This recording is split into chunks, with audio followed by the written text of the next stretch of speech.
Welcome to A Drink of Wisdom. Nathan Drinkard, I'm Jay Wise. Thanks for spending some of your time with us.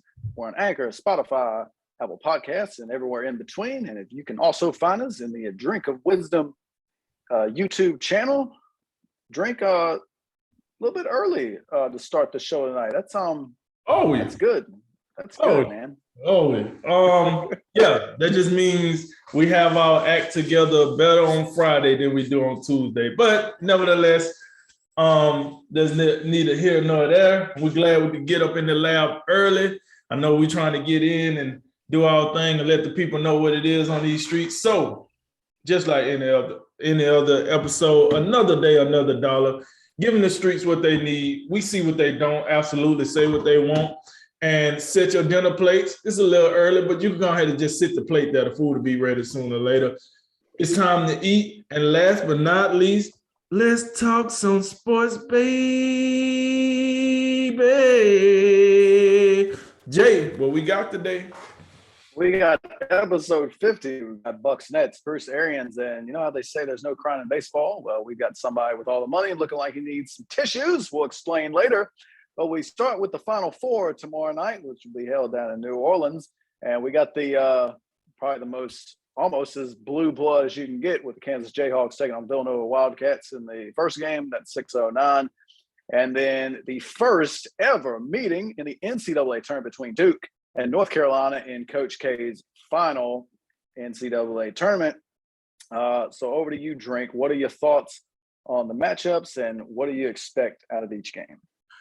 Well, I think you hit the nail on the head when you said that this is the most blue-blooded Final Four you can ask for if you did a roadmap, like you said, and I like what you said. If you want to go and replace Villanova with Kentucky, that's about the best you're going to get out of that mix. Outside of that, this is what we got. Man, here's the deal.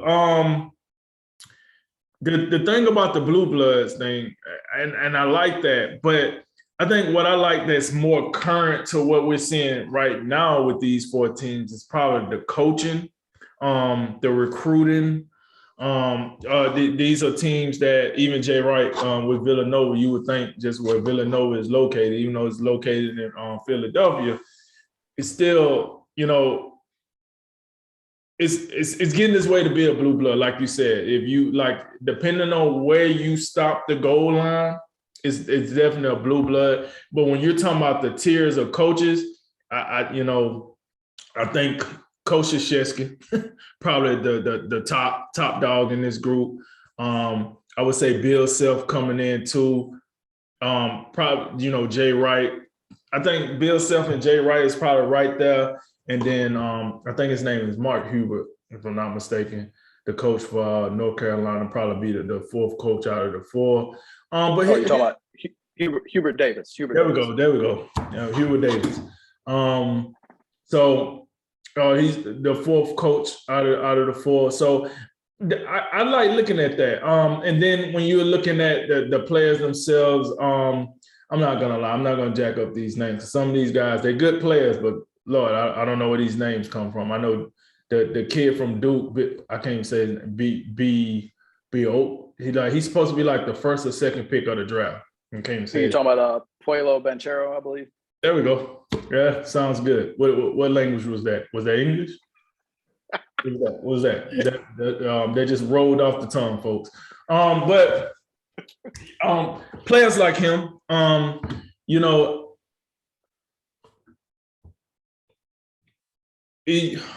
can I put this? I think since the COVID, right, it's been a premium on these young players coming into the NCAA. I think a lot of players have skipped college basketball and went to the G League. Now, the reason I'm bringing that up is because this right here would be the reason why players would go to these top-notch schools, right?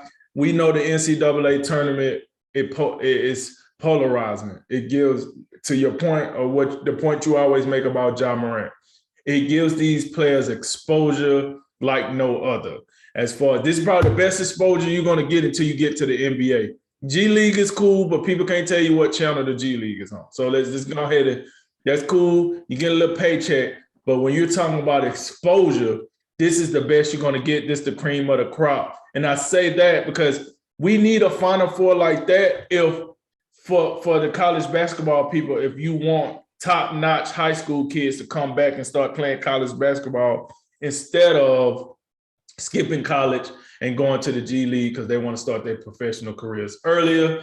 You need a Final Four like this. I'm sorry, St. Peter's, if they was here, hell of a story, but I don't think that really helped that narrative. And I think that narrative is what you would like to approach when you in this stage of the tournament.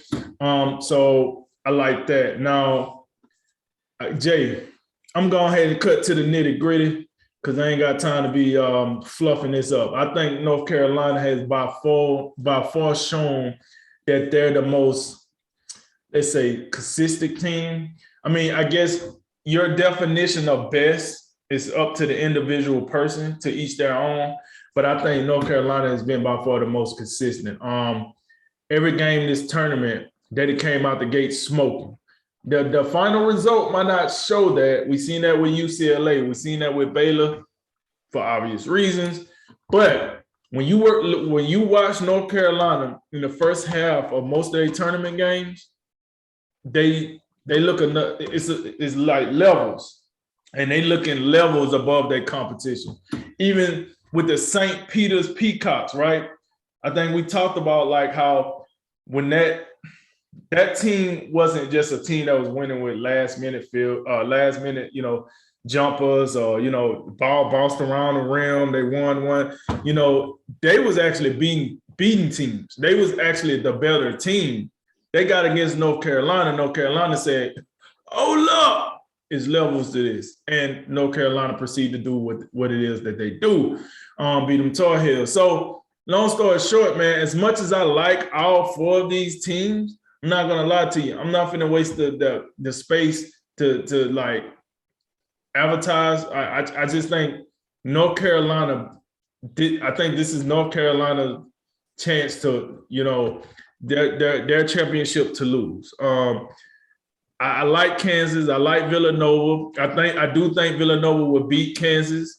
It's something about Jay Wright at this moment, like this exact Final Four moment, where I look at him and I feel confidence. I feel enthusiasm. I feel preparation. Not saying Kansas don't, but Bill Self get a little loosey-goosey. We done had a couple of, situations that don't necessarily got to do with this, but I don't think he run as tight ship as Villanova did. But listen, he won his region, so that's that. But I think it'll be Villanova and North Carolina going into the championship game on Monday, and then I think North Carolina should be the team holding up the championship trophy. But that is why we play the games, to see the final results. So Jay, as far as that go, I just want to get straight to the nitty gritty and say, I think North Carolina going to be our 2022 men's basketball national champions. Yeah, I do have to, take accountability and be transparent with the people. I had Tennessee and Purdue in the national championship game. So yeah, big miss, wide left on the field goal attempt there. I gotta, I don't think, man, I really think, and it's the only way you could get perhaps better ending to this tournament is if somehow you had Duke and North Carolina meet in the championship game. That would be the only way you could get a better conclusion, I think. Okay. And that being said, we got quite a consolation prize that we have Duke and North Carolina in the Final Four, the first time they've met in the tournament, and it's in the Final Four. To Kansas and Villanova, before I go back over there, I think the injury to one of Villanova's key players, that I think that's going to be a little bit of a factor in that game. Villanova had a little bit of trouble scoring against Houston. Houston's one of the better defensive teams in the country. But I think without that young man out there due to that Achilles injury, that's going to hamper them a little bit offensively. And I think what we saw with Kansas in that second half, just the way I think they have that extra level, that next gear that they can shift to, and that's what we saw in that second half against Miami when they outscored on, I believe it was 47-15. Okay. They've got an All-American in O'Shea Ajabi, I believe that's how you say his name. So I think Kansas is very formidable. I think they'll wind up beating Villanova. But it is true about what you said about Jay Wright. I think I'd probably take Jay Wright just to give him a slight edge over Bill Self.